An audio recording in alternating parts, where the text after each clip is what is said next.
The ballroom glittered with crystal lights and clinking glasses. Executives in tailored suits laughed loudly at their own jokes.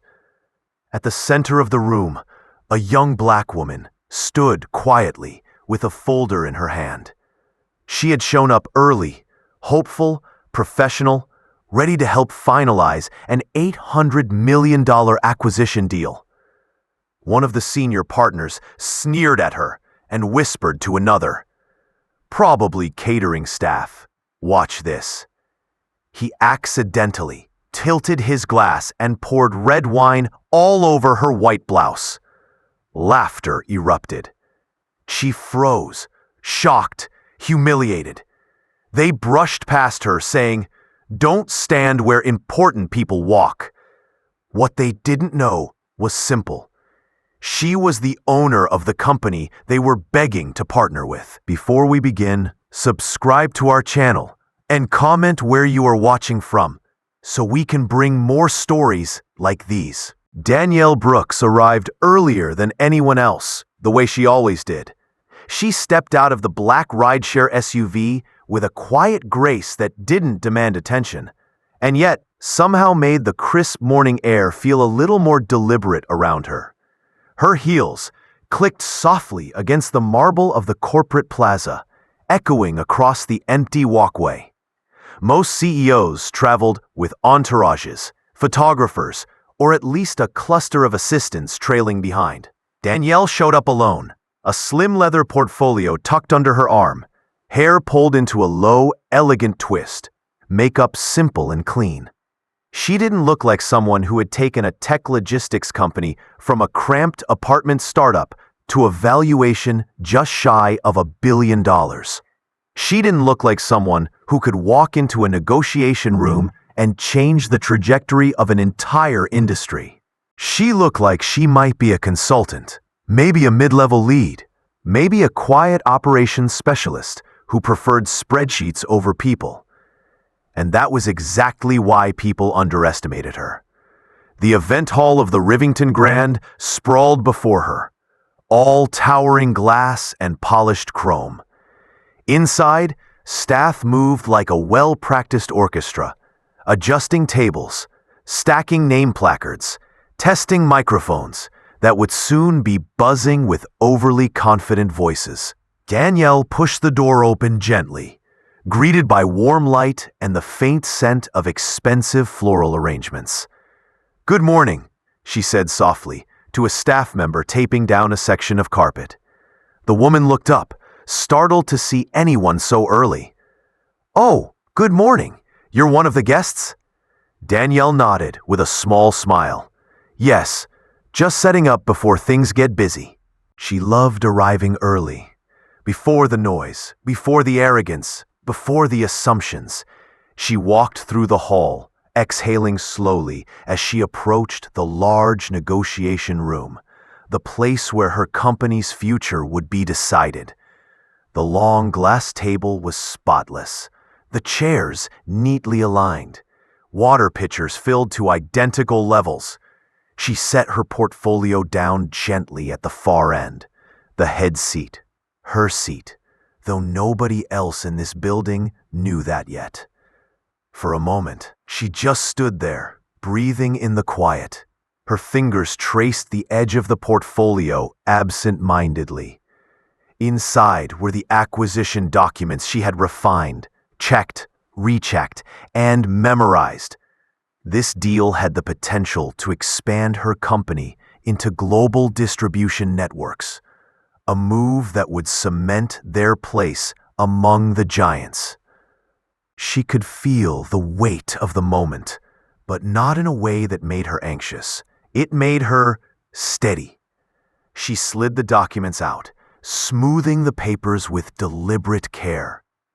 Her eyes scanned lines she could recite in her sleep, financial models, growth projections, terms she personally negotiated to ensure her employees would be protected no matter what. A few early arriving executives drifted past the open door, sweeping the space with half-interested glances. None of them looked inside long enough to notice the CEO of the company they were trying to acquire. Danielle didn't mind. In fact, she preferred the invisibility. She returned to the main hall for a moment, stepping aside to let staff roll in a set of metal beverage carts.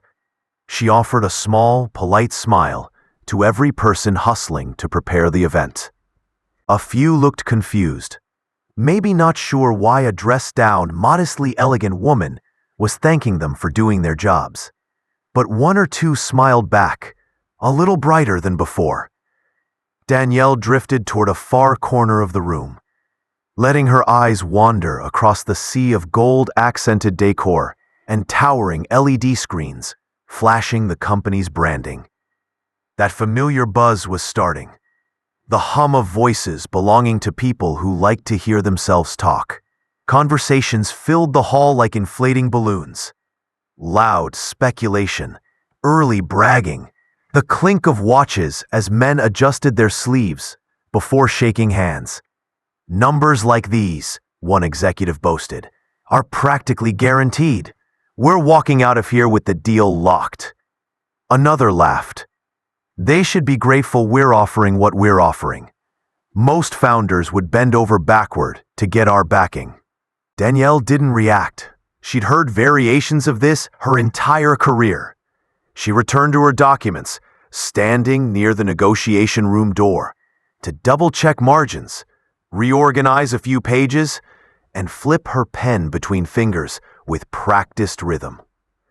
People brushed past her like she wasn't there, too busy laughing loudly, clapping each other on the back, adjusting ties, boasting about their pre-written victory speeches. They didn't notice how her presence shifted the balance of the space, how her calm contrasted with their arrogance, or how effortlessly she carried authority, even in silence.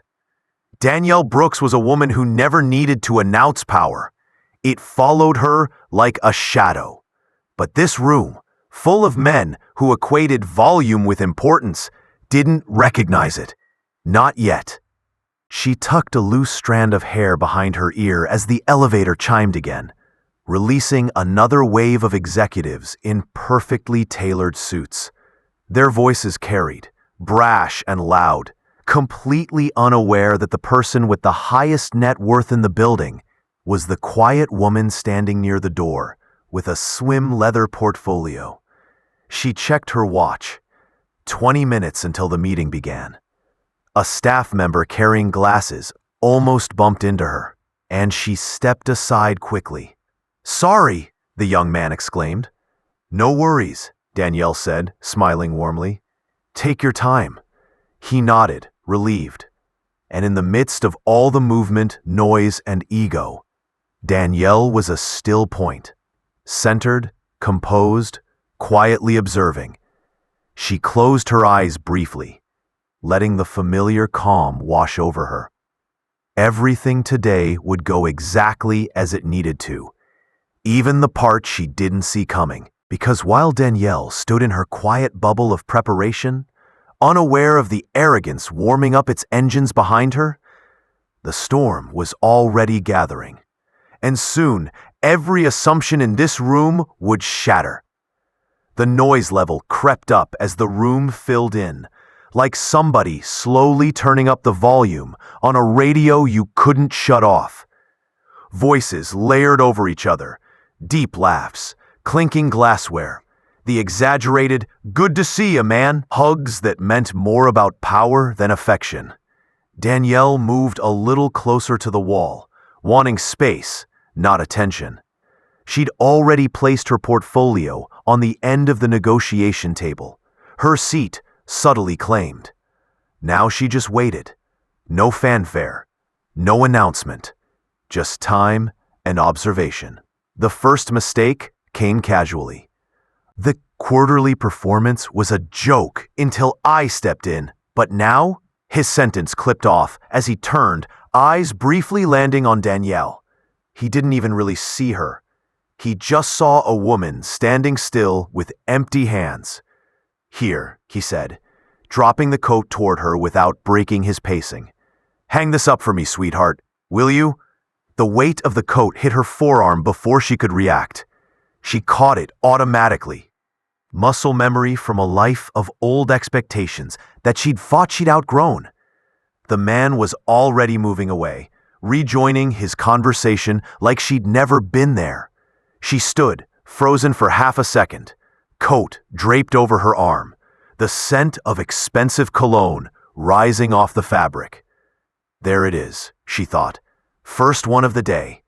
She didn't roll her eyes, didn't sigh, didn't let the sting show. Instead, she walked calmly over to the nearest coat rack, slid the garment onto a hanger, adjusted the shoulders so it wouldn't stretch out, then dusted off her sleeve, like she was brushing off the moment itself.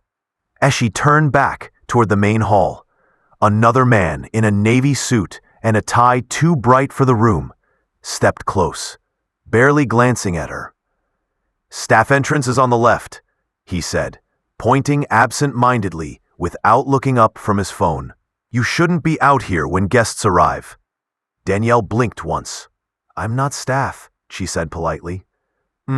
He hummed, in that distracted way people did when they weren't listening. He was already walking away, thumbs still moving over his screen.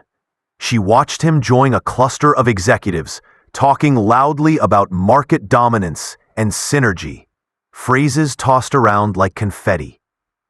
The second cut layered neatly on top of the first.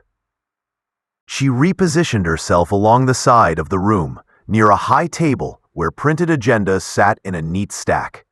She flipped one open, scanning the schedule she already knew. Introductions, overview, strategic vision, financials, Q&A. Her name wasn't on it. Of course it wasn't. They'd listed her company, not her. "Can I help you?" a woman's voice asked. Danielle looked up to see an event coordinator with a clipboard, eyebrows slightly knit. "You look like you're trying to find something. Are you lost?" "Not at all," Danielle answered gently. "I'm here for the acquisition meeting." "Oh, vendors are going to set up downstairs," the coordinator said quickly. "This floor is reserved for executives and board members only." "Vendors." "Understood," Danielle replied, lips pressing into a small, controlled line. "Thank you." The coordinator smiled briskly, already turning to adjust a centerpiece that didn't need adjusting. Danielle closed the agenda and laid it back down. She inhaled through her nose, slow and measured. "You're fine," she reminded herself. "You've been here in one form or another your whole life." A group of men walked in together, laughing at some inside joke. Their badges flashed names from the acquiring company. Titles like Senior Partner, Managing Director, Head of Strategy. One of them, sandy hair perfectly styled, stopped near Danielle, giving her a once-over that wasn't rude, just dismissive. "You with catering?" he asked, reaching for a glass from the nearby tray. "The food coordinator's probably downstairs, freaking out about timing. You might want to check in with her." Danielle held his gaze, calm and level. "I'm here for the acquisition meeting," she repeated, voice as smooth as glass. Right, he said, already moving. "Yeah, they always bring in extra staff for these big ones. Chaos if they don't." He didn't ask her name, didn't ask where she was from, didn't ask who she represented. He'd seen enough. In his mind, the story was written. Woman, alone, no badge visible, modestly dressed, not aggressively networking, equals staff. She exhaled slowly, feeling the subtle humiliation pile up like dust on a glass surface. Invisible until you caught it in the wrong light. Someone brushed too close behind her, nearly bumping her elbow. "Oops, sorry," a woman in a fitted blazer said quickly, then frowned. "Are you supposed to be in this section? This is for executives only, sweetheart." Danielle's jaw tensed for a brief, controlled heartbeat. "I'm here for the acquisition meeting," she repeated for what felt like the third or fourth time in 10 minutes. "Uh-huh," the woman replied in that tone people used when they wanted you to move without actually saying it. Well, if you're setting things up, just be quick. We're going to need this space. She swiveled away before Danielle could respond. No one was listening. Not really. A senior partner with salt and pepper hair and an expensive watch walked through the archway then, flanked by a couple of associates. You could tell he was important by the way other execs subtly angled their bodies toward him, hoping to be noticed.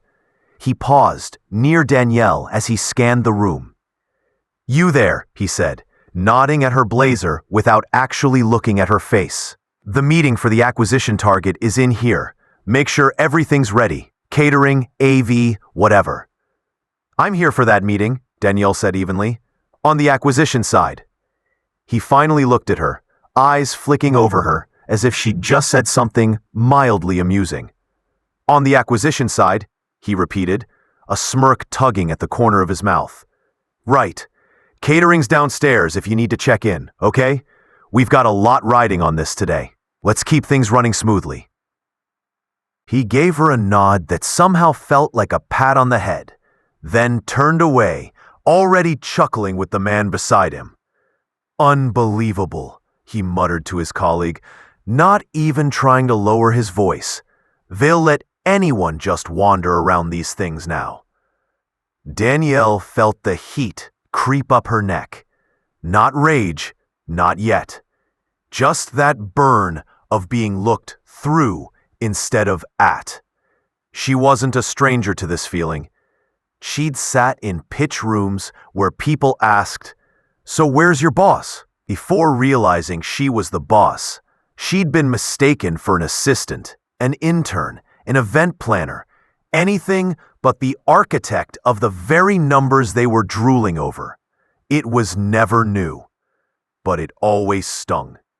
She stepped toward the negotiation room again, deciding she'd rather wait inside, away from the noise, but a man with a clipboard blocked her path.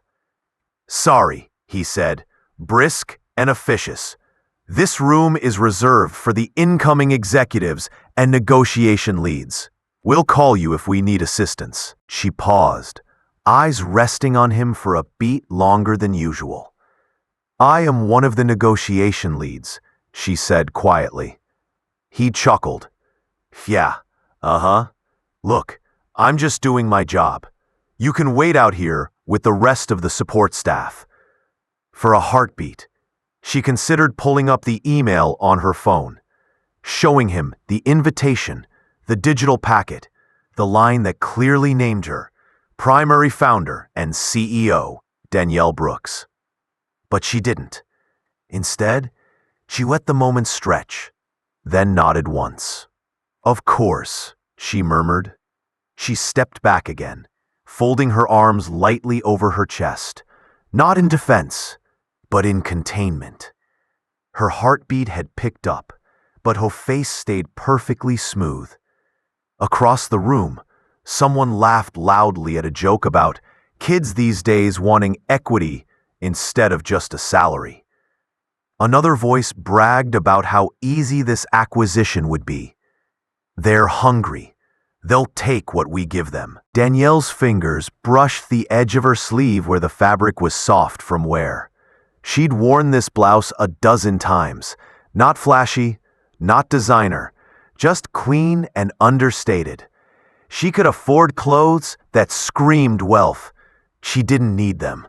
She'd built an entire company on the principle that real value didn't need to shout. Still, as one more executive glanced at her and then looked straight past her like she was part of the decor, she felt that familiar, sharp little ache in her chest. The subtle, slicing kind of pain that wasn't about what they thought of her now, but about all the years they'd assumed people like her didn't belong in the rooms she had to claw her way into. The humiliation wasn't loud. No one was throwing insults. No one was calling her names.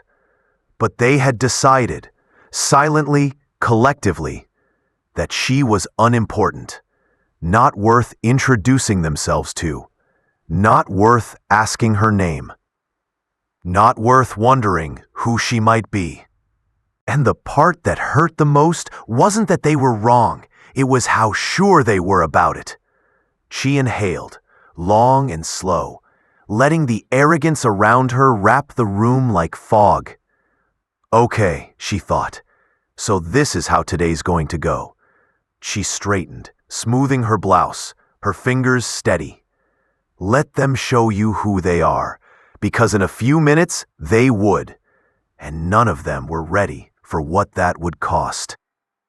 The energy in the room shifted as the final wave of executives arrived, louder, rowdier, more self-satisfied than the earlier groups. Their voices carried effortlessly across the polished floors, bouncing off high ceilings and expensive lighting fixtures. Someone uncorked a bottle of wine prematurely, and the scent of Cabernet drifted through the hall like an omen. Danielle stood near the negotiation room entrance again, this time with her hands clasped lightly in front of her. She looked like someone waiting for instructions. To them, that was exactly what she was. To herself, she was simply watching. A circle of men had formed nearby, raising glasses, slapping shoulders, congratulating themselves before the meeting had even started. 800 million, one of them crowed, swirling his wine like he was stirring up confidence. And honestly, they should feel lucky we're even touching them. Another laughed. I want that announcement out by noon. Let the market eat it up. A third chimed in. We've practically already acquired them. Just gotta go through the motions. Danielle listened to every word, expression calm, unreadable. They had no idea she owned the company they were bragging about absorbing. No idea that the woman they'd mistaken for staff was the reason they even had this deal on the table. No idea that in the next few minutes, their arrogance would become more than a private embarrassment. It would become a career-ending disaster. Richard Hale entered next. Late 50s, tan in the way only people with too much money and too little humility managed. His hair was a shade too dark to be natural. His smile a little too polished. His handshake a bit too firm. He radiated that particular brand of confidence that came from decades of being told he was the smartest person in every room. He walked in, flanked by two partners, all three laughing too loudly. Richard held a glass of red wine, like it was a prop he used to punctuate his stories. And when the board asked why their numbers were slipping, Richard boomed, I told them because you let amateurs run your analytics. The men around him erupted into laughter. Danielle's stomach tightened, but her face remained still. Richard was the lead partner on the acquiring team. He'd sent Danielle 4 emails over the last month, all professional, clipped, focused on numbers. None rude, none dismissive. But that was business. In person, he hadn't even looked in her direction once today. He stepped up onto the small platform near the negotiation room entrance, addressing the crowd like a performer taking center stage. All right, gentlemen, he started. And yes, he said gentlemen, today is going to be a hell of a day.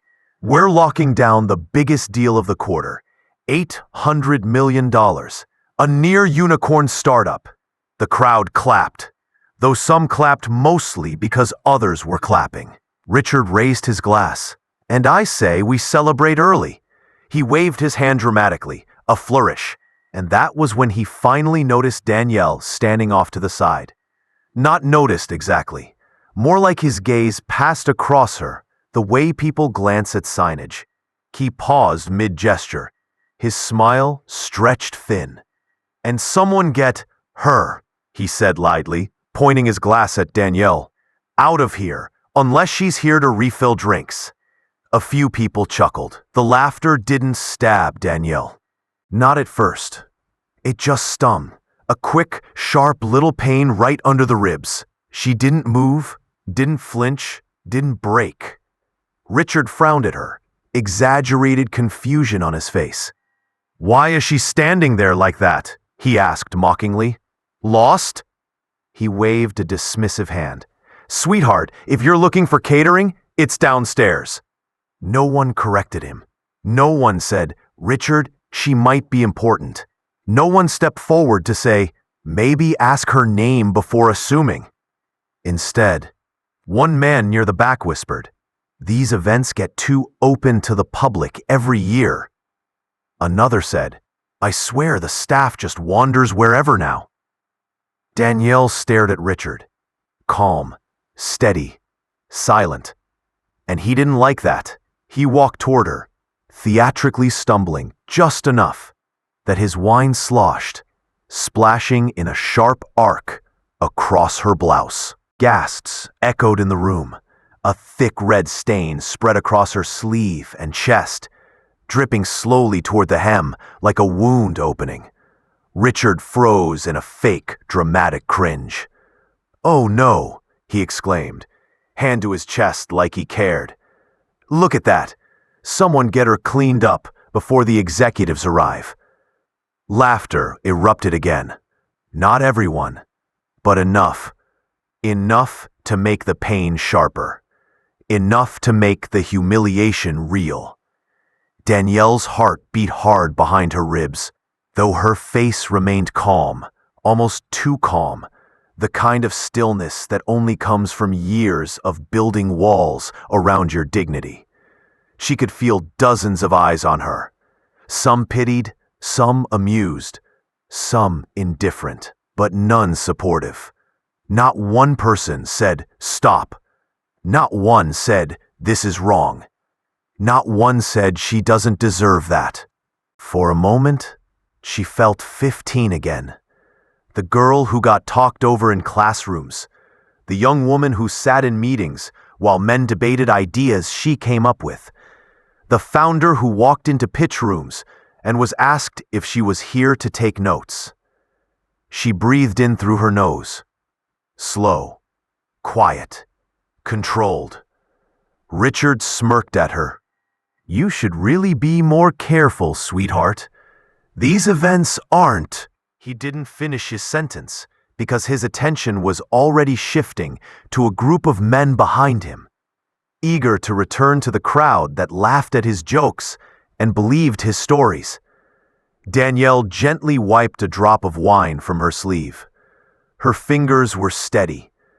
Her voice, when she finally spoke, was barely above a whisper. "I'm fine." Richard didn't hear her, or maybe he did, and simply didn't care. He raised his glass again, turning back to the crowd. "As I was saying," but Danielle wasn't listening anymore. Her ears were full of a quiet, steady ringing, not from fear, but from clarity. Something inside her clicked. Something subtle, but profound. The humiliation wasn't crushing her. It was clarifying her. She stepped back slightly, giving the room one last sweeping glance.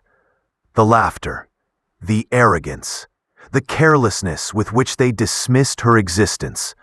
Okay, she thought, let's see what happens next. Because she had not come here to be small. She had come here to see. And in their arrogance, they had shown her everything she needed to know. Danielle moved quietly through the side hallway, the distant hum of laughter trailing behind her like smoke. The wine stain on her blouse had spread into a dark bloom, a reminder of the crowd she'd just walked through. A room full of powerful people who hadn't bothered to look at her long enough to see a human being. The restroom was empty when she slipped inside. Soft lighting, marble countertops, gentle music humming from unseen speakers. A space designed to calm important people before important meetings. She wasn't supposed to be calming herself before entering a negotiation for her own company. But here she was, standing at the sink with trembling hands that she forced to go still. She dabbed a paper towel under the warm water, pressing it gently against the stain. The burgundy smear only grew worse. "It's just a shirt," she whispered to herself. "It's not you." She kept repeating it, not to erase the hurt, but to keep it from taking root. When she finally stepped back into the corridor, face composed, breath steady, she didn't expect anyone to be waiting. But someone was. A young man stood near the wall, hugging a slim tablet to his chest. Tailored suit, but nothing flashy.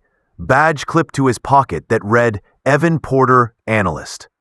He looked like the kind of employee who stayed late, took careful notes, knew more than his superiors realized. He wasn't trying to hide, but he wasn't trying to be noticed either. When Danielle appeared, he straightened, cleared his throat softly, and stepped toward her with a cautious sort of politeness. "Ms. Brooks," he said quietly. Her name stopped her mid-step. No one in that ballroom had bothered to use it. She turned to face him fully. "Yes?" He exhaled, relieved he'd gotten it right. Are you okay?" His voice wasn't pitying, not gawking, just human, concerned, steady. Danielle blinked, taken off guard. Yes, I'm fine." His eyes flicked down to the wine stain, then back up to her face. "Sir, down the hall. Evan swallowed, visibly uncomfortable with the memory. That shouldn't have happened. Her jaw tightened only slightly. "No," she agreed softly. "It shouldn't have." He leaned closer so no one else in the hallway would hear. "They don't know who you are." His voice was barely a whisper, not dramatic, not gossipy, just factual. Danielle's lips curved into a small, almost imperceptible smile. "No, they don't. And that's going to be interesting," he said under his breath, eyes widening just slightly as the weight of the situation hit him. "Really interesting." She tilted her head. "Does that scare you?" He shook his head quickly. "No, it scares them." For the first time all morning, Danielle's chest warmed, not from pride, but from quiet recognition. Someone in that building had finally seen her, really seen her. Evan hesitated before speaking again, lowering his voice even further. "I saw what happened. I recorded it." He held up his tablet nervously. "Not because I knew you were you. Something about it felt wrong. I thought it might matter later." Danielle stared at him, not with surprise, but with a thoughtful stillness. "And what did you do with it?"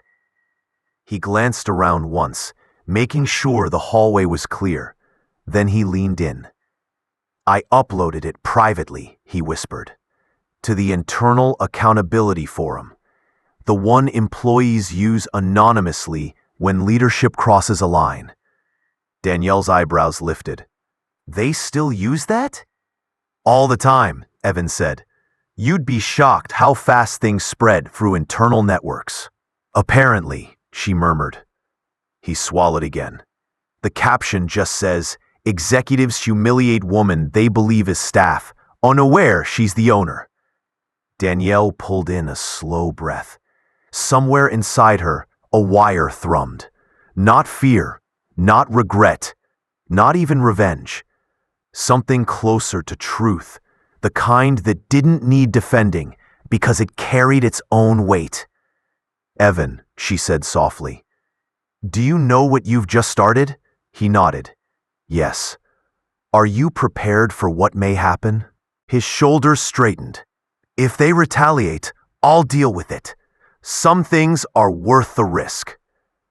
For a long moment, Danielle just looked at him. Not as an executive, not as someone owed respect, but as a person trying to understand the smallest, most unexpected kindness she'd been shown all day. "Thank you," she said quietly. He flushed slightly. "I didn't do it for thanks." "Then why?" He exhaled. "Because no one deserves to be treated like that. And because it felt wrong watching everyone laugh while you stood there alone. Her expression softened, the first crack in her composure she'd allowed since stepping into that building. Evan stepped back then, letting her have space. "I didn't tell anyone your name. They'll find out soon enough. But I figured you might want a heads up." She nodded once. "I appreciate it." He hesitated again before speaking. What are you going to do?" Danielle looked toward the ballroom doors, laughter booming through them like a distant storm. She thought of Richard's smirk, the arrogance on every face, the ease with which they dismissed her. She lifted her chin slightly. "I'm gonna walk back in," she said, "just as I am." "With the stain?"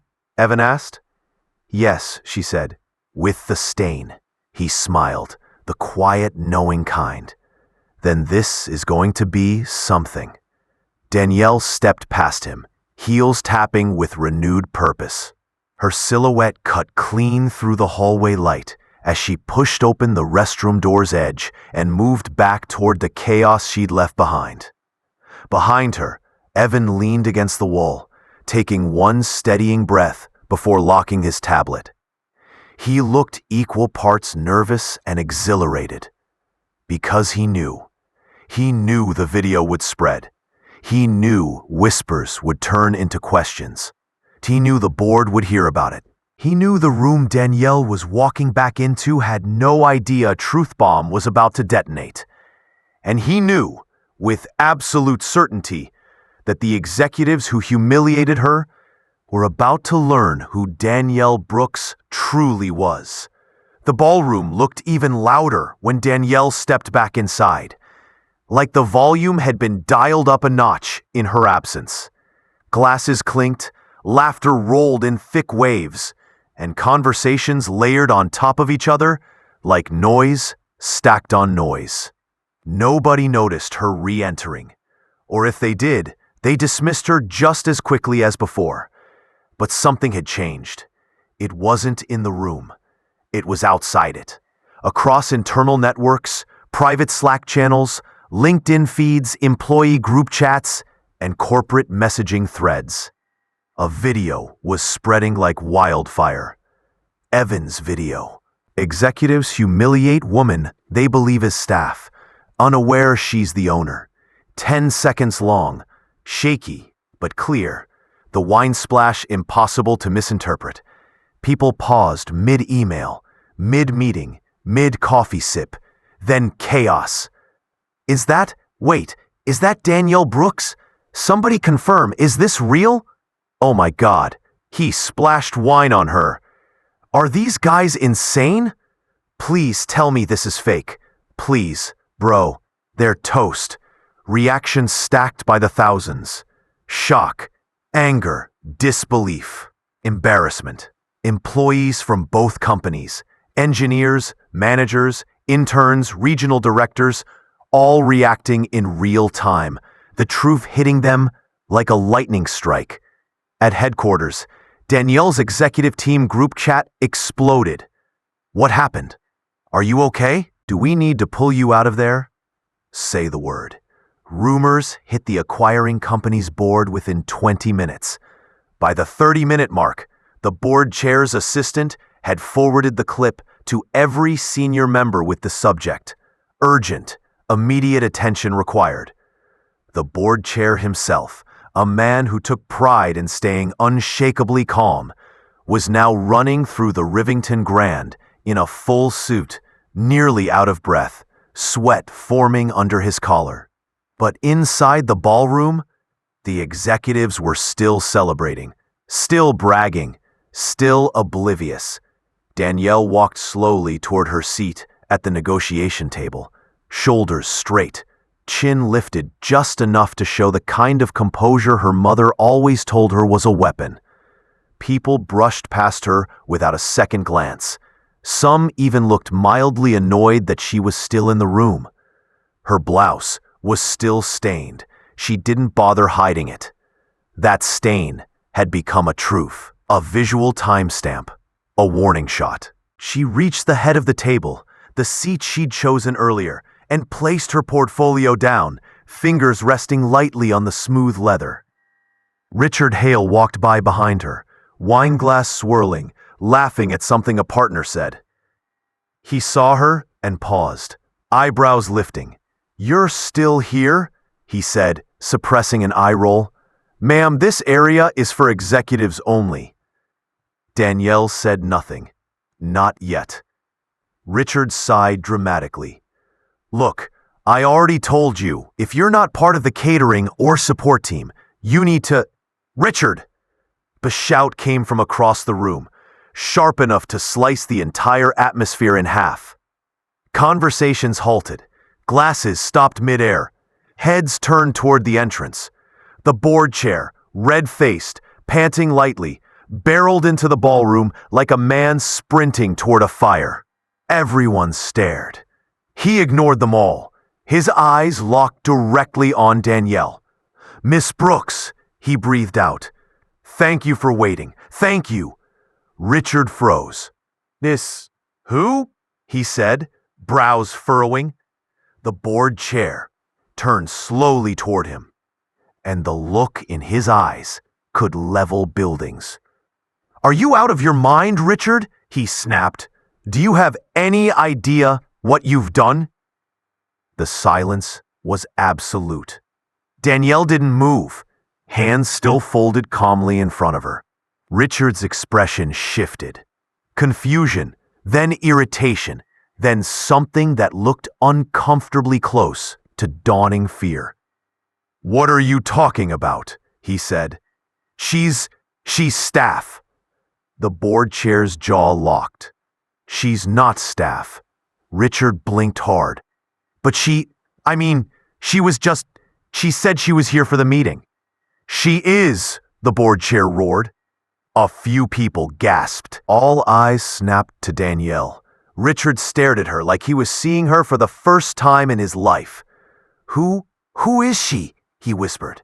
Danielle lifted her chin a fraction, just enough to reclaim the space they'd stolen from her all morning. "I've been here the whole time," she said softly. Her voice wasn't loud. It didn't have to be. The silence that followed was louder than any shout could have been. The board chair turned to the room, his voice shaking with a mix of fury and disbelief. "This," he said, gesturing toward Danielle with reverence, "is Danielle Brooks, founder and CEO of Brooks Integrated Logistics, the company you are supposedly acquiring." Every executive in the room went pale. Hands fell limp. Glasses clinked nervously. Chests tightened. Murmurs rippled out. "You're joking. That's her? Oh my God. She was right here." Richard poured wine on. Richard stumbled backward a full step, color flooding his cheeks. Not embarrassment. Shock. Fear. Real fear. He looked at Danielle's blouse, the stain he made. He looked at the crowd, the witnesses he once thought were allies. He looked at his hands, as if trying to understand the gravity of what they'd done. "Miss Brooks," the board chair said hurriedly, voice pleading but respectful. We had no idea. I am deeply, deeply sorry. This behavior does not reflect—" Danielle held up a hand. He stopped instantly. Richard swallowed so loudly the entire room could hear it. She looked around at every executive who brushed past her, every partner who smirked at her, every person who assumed she didn't belong. And when she finally spoke again, her voice was quiet, steady, sharp enough to break glass. "I watched," she said. "I listened, and I learned a lot this morning." Her eyes moved from face to face, letting the truth land where it needed to. People show who they are when they think no one important is watching. A few men lowered their eyes. Richard didn't breathe. Evan, standing near the back of the room with the other analysts, clenched the tablet at his side, jaw tight, eyes locked on the scene unfolding. They all waited. For the fallout, for the reckoning, for the storm Danielle herself had walked straight into, and now controlled completely. The silence in the ballroom thickened, not the quiet kind, but the heavy kind that presses against the chest, makes people tug at their collars, forces them to swallow around nothing. Executives who'd been laughing minutes earlier now stood stiff as marble pillars. Some shifted uneasily, some stared at the floor, and others dared to glance at Danielle, like she had suddenly turned into someone they should have bowed to the moment she arrived. Richard Hale looked like the ground under him had cracked open. Danielle placed her hands lightly on the back of the chair at the head of the table, her seat, and pulled it out with slow, deliberate calm. She sat, straight-backed, elegant, composed. Every movement told a story. I belong here. I always did. You're the ones who didn't see it. The board chair hurried to take the seat beside her, posture frazzled, tie slightly askew. Several partners scrambled to sit as well, but no one dared sit too close. Richard hovered near the center of the room, frozen between sitting and fleeing. Finally, forced by the unbearable quiet, the board chair cleared his throat. Ms. Brooks, if you would allow us the opportunity to apologize. Danielle lifted one hand slightly, and the chair stopped mid-sentence, breath caught in his throat. I didn't come for an apology, she said quietly. The words landed sharp. Richard swallowed hard. One of the partners, a younger man with slicked-back hair and trembling hands, tried to speak. I think there's been a misunderstanding.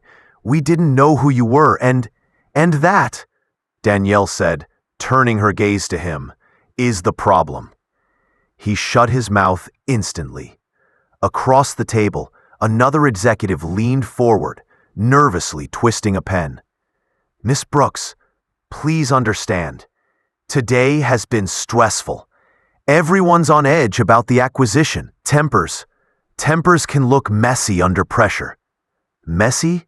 Danielle repeated, tasting the word like it was sour. Is that what we're calling deliberate humiliation now? The man deflated. Another attempted to soften the blow. It was all in jest, a joke. I'm certain Richard didn't mean. Do not finish that sentence, Danielle said, voice so soft it froze him mid-word. Richard finally found his voice, though it trembled. Miss Brooks, he stammered, I take full responsibility. I thought you were, well, I assumed something. You assumed I was beneath you, she said simply. He closed his eyes. Shame poured over his face, so visibly even the men drunk on arrogance felt it. She didn't raise her voice, not once. She didn't need to. Pain had taught her something powerful. Control was louder than yelling. She let the silence stretch again before speaking. I arrived early, she said, tone steady. I placed my documents at this table. I was polite to everyone. Not a single person spoke to me long enough to ask my name. No one dared look directly at her now. You handed me your coats, she continued. You directed me to staff entrances. You told me to stand aside. You told me to wait with catering. Her eyes flicked toward Richard. And you poured wine on me. Richard visibly wilted under her stare. Danielle continued. At no point did anyone consider the possibility that a woman like me, dressed modestly, alone, without a visible title, could be someone worth listening to. The room didn't breathe. The board chair wiped his forehead with a shaky hand. Ms. Brooks, on behalf of the board, I assure you that this behavior does not reflect our company's values. We are deeply committed to. Danielle slowly closed the folder in front of her. The sound of the snap was quiet, but it cut through the room like a gavel. I won't be signing, she said. Gasps, full body flinches. Someone whispered a horrified, "Oh God," under their breath. The board chair leaned forward in panic. "Ms. Brooks, please, please reconsider. This deal is critical to—" "Not to me," she said. Richard choked. "Ma'am, Ms. Brooks, Danielle, please. Listen, this was—" He stepped toward her, hands trembling so badly, he almost dropped his wineglass. "I didn't know," he pleaded. "I swear I didn't know who you were." "That's exactly why it matters," she said, looking directly into his eyes for the first time. Richard's knees buckled. The humiliation, the fear, the sudden crushing understanding of what he'd done, all of it hit him at once. He lowered himself beside her chair without thinking, one knee halfway to the carpet, hands clasped like he was begging a deity. "Please," he whispered, "please don't kill this deal. Please. My career, my reputation, my—" Danielle stared at him, unmoved, unshaken. "You poured wine on a woman to impress a room," she said. "Not a CEO, not a billionaire. A woman, a person. You didn't even see me long enough to insult me properly." Richard flinched as if struck. She stood slowly, her posture tall, elegant, powerful. "Respect," she said, brushing a faint wine streak from her sleeve, "is the one thing you can't negotiate." Richard bowed his head. The executives around him looked ashamed, stunned, humiliated in ways they couldn't spin away with press releases or excuses. Danielle closed her portfolio, tucked it neatly under her arm, and stepped back from the table. Executives stood abruptly, some reaching out helplessly, others frozen and speechless. One of them whispered to another, "This will hit the news by tonight." Another murmured, "It's over. The deal is dead." The head of strategy put his head in his hands. The board chair followed her toward the exit, desperate. "Miss Brooks, please, please give us a chance to make this right." She paused just enough to respond. "You already had the chance," she said gently. "Multiple chances. You just didn't take them." And with that, she walked out of the ballroom. Not rushed, not shaken, not defeated. She walked out like someone who knew exactly what she was worth and didn't need their contract to confirm it. Behind her, panic erupted. Men who had been bragging about the acquisition 20 minutes ago were now scrambling to contain a disaster of their own making. And Danielle? She walked down the corridor with a strange, calm certainty settling into her bones. This was the breaking point. Not for her, but for them. The next 24 hours unfurled like a corporate earthquake. One Danielle didn't have to trigger, only step back and watch from a clean distance. Her phone buzzed non-stop the moment she stepped outside the Rivington Grand. Not with panic from her team, not with chaos from the acquiring company, but with support. Messages poured in. "We're behind you. Whatever you decide, we support your leadership." They had no idea who they were dealing with. "You handled that with grace. Say the word, and we'll pull all communications from their side." Danielle didn't respond to most of them. She didn't need to. Her decision had already been made, and her people felt it like a quiet shift in the wind. We walk away from disrespect, no matter the dollar signs attached. That night, while the executives scrambled to rewrite narratives and contain the fallout, Danielle sat in her apartment overlooking the city, lights glowing like scattered embers across the skyline, and simply breathed. Not relief, not triumph, just clarity. The next morning, the headlines hit.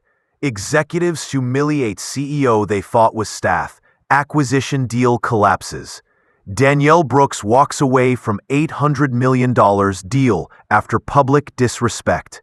Company board fires 3 partners following internal leak. Richard Hale's name trended. The video trended. And so did a sentence Danielle had said so quietly, it was almost poetic. Respect is the one thing you can't negotiate. By noon, the acquiring company held a press conference. Richard was not present. The board chair looked 10 years older than the day before. Two partners were absent as well, terminated effective immediately. A third was under review, but the apology came from the board chair himself, voice shaking with remorse. "We failed, Miss Brooks. We failed our values, and we failed the industry." He talked about unconscious bias. He talked about accountability. He talked about structural change. It was everything people expected, and somehow, still not enough. Danielle watched from her office. One leg crossed over the other, expression unreadable. Words are easy, she thought. Behavior is the proof. Her assistant stepped in quietly. "You have a call from Lanton and Pierce, the ethics-centered firm out of Seattle. They want to talk deal opportunities." Danielle raised an eyebrow. "Already?" "They said it's urgent. Respectful collaboration only," their message said. A small smile tugged at her lips. "Put them through." She took the call in her private lounge area, settling against the soft leather couch. Wine-colored blouse, the new one, crisp against her skin. A warm, steady voice greeted her. "Ms. Brooks, this is Helena Pierce. I'll keep it simple. Your composure yesterday was extraordinary. There are few leaders I admire in this industry. You are one of them." Danielle didn't blush, but the compliment warmed her chest. Helena continued, "We've wanted to work with your company for years. The events of yesterday only made the answer clearer. We don't just want your technology. We want your leadership. Straightforward, transparent, respectful." Danielle appreciated that. "So," Helena said, "if you're open to it, we'd like to discuss a partnership structured around equity, autonomy, and joint expansion, not absorption." Unlike yesterday's offer, this one wasn't built on arrogance. It was built on alignment. Danielle nodded slowly, voice calm. "I'm open to the conversation." That afternoon, her legal team reviewed the first terms: ethical, fair, empowering. By the end of the week, Danielle's company entered into a historic partnership, one praised across the industry for being the most balanced, people-centered deal in years. Critics called it bold. Analysts called it sensible. Employees called it a win for integrity. And Danielle? She called it correct. Meanwhile, Evan, the quiet analyst with more courage than rank, received an unexpected email from the board. "Please report to the executive floor at 10 a.m. He arrived fearful. He left stunned. Promotion. Pay raise. A role crafted specifically for him. Corporate ethics and risk liaison. When he called Danielle that evening to thank her, she simply told him, "You earned it." 2 words, but he replayed them all night. Back at her headquarters, Danielle walked through the main floor the way she always did, greeting interns by name, asking reception how her daughter's recital went, checking in on developers buried in code. People looked at her the way the execs at the Rivington Grand hadn't, with respect, with gratitude, with recognition.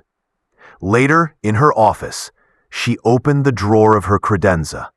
Inside lay the blouse she'd worn to the acquisition meeting, folded neatly. The faint wine stain remained, soft burgundy shadow against the fabric. She picked it up, ran her thumb over the stain, and breathed in. No longer felt like humiliation. It felt like proof. Proof that character mattered. Proof that dignity was non-negotiable.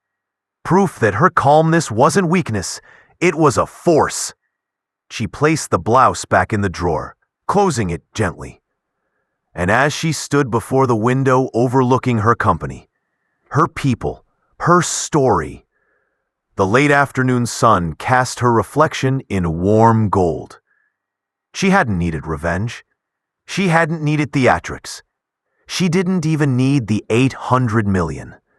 What she needed, and what she fought for, was respect. Now she had it. Not because they finally gave it, but because she never stopped owning it. The evening settled over the city like a warm blanket, the skyline glowing with quiet confidence instead of the loud chaos of the morning. Danielle stood alone in her executive suite, the floor-to-ceiling windows reflecting her silhouette against the shimmering lights below. She wasn't tired, not drained, not weighed down. She felt clear, like something heavy she'd been carrying quietly for years had finally slid off her shoulders, without her even realizing it. Behind her, the office was still, the desk neat, the documents aligned in a perfect stack, her phone lighting up occasionally with messages of praise, support, admiration. She ignored most of them. She didn't need applause to validate what she did. She walked to the credenza, opened the drawer, and looked again at the blouse folded inside. The one stained with arrogance, assumptions, carelessness. Some people might have thrown it away. She didn't. She picked it up gently, feeling the rough edge of the dried wine beneath her fingertips. It wasn't a wound anymore. It wasn't a bruise. It wasn't a mark left from humiliation. It was a reminder, a quiet, powerful reminder of who she was and who she refused to be. She placed the blouse back in the drawer, closing it softly as if sealing away a chapter of her life. Then she stepped back toward the window, arms folded lightly, gaze drifting across the city she had built her dream inside. Her voice, when it rose softly in the room, sounded almost like narration written in air. "People show their true selves when they think you're invisible," she murmured. Her breath fogged the glass faintly, fading as quickly as it formed. She continued speaking, not to the city, not to an audience, but to herself, a reflection, a truth. And sometimes, she said, the universe lets you see exactly who deserves a seat at your table. The words fell into the quiet like stones into still water, sending ripples only she could feel. She thought of Richard kneeling beside her chair, desperate and small. She thought of executives scrambling with apologies built on fear instead of integrity. She thought of Evan, steady, brave, quietly doing what was right, even when he had nothing to gain and everything to lose. She smiled softly. Success, she knew, wasn't about money. It wasn't about headlines. It wasn't even about the power to say no. It was about dignity, about choosing the people who deserved to stand beside you, not the ones who demanded it. She tapped her knuckle gently against the window, watching the lights flicker below, like thousands of small, determined hearts. "Walking away from that deal," she whispered, "that wasn't loss." Her reflection met her eyes, calm and certain. That was freedom. She didn't mean freedom from the acquisition. She meant freedom from shrinking, from being polite in the face of disrespect, from allowing others to define her worth. She exhaled slowly, the kind of breath that empties the past and fills the future. Behind her, her office lights dimmed automatically, casting her in a soft halo of blue and gold. She didn't move, didn't speak for a long moment, just stood there, letting the night settle around her like something sacred. Finally, she said the last words of the day, gentle, steady, shaped by everything she had endured. "Success," she whispered, "isn't about being bigger than anyone else." Her eyes softened, gaze far away.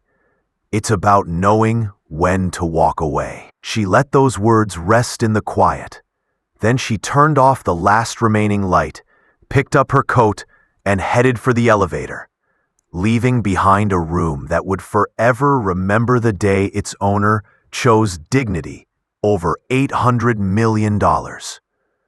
As the elevator doors slid shut, her reflection vanished, but the truth remained. Respect wasn't something they could buy from her. It was something they'd have to earn.